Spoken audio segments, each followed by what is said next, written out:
Hi, I'm Richard Linklater, writer-director of Boyhood.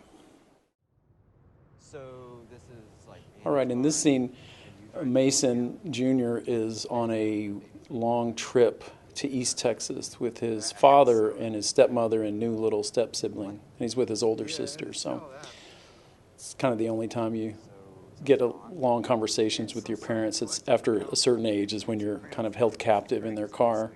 And in this case, he's realizing that his father, who had the GTO, he's had this GTO, it's been a character-defining trait of his, he's hot rodding around still,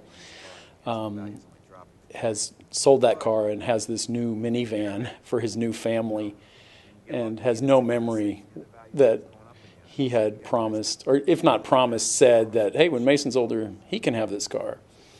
And it's just one of those mysteries of, did he really say it? Who's misremembering? Are you intentionally forgetting? Or he has no memory of it, and it's so clear to Mason he can recall everything about it, the promise. And it's one of those gray areas that I'm fascinated with, that we don't know who's true here. You know, what's true?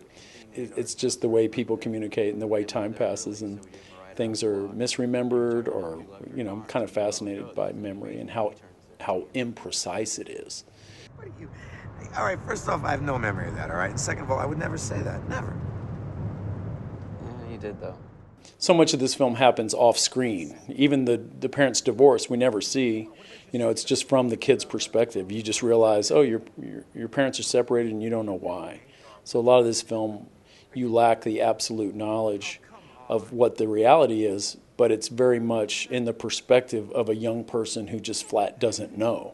So the whole movie is this kind of growing awareness of the world. But in this case, it's like a sad scene. It's like a death in the family. I took care of it, and I can do whatever I want with it. All right, and I'm sorry if you had other ideas about it, but when you get older, you can save up and buy a car of your own. And be cool like I used to be.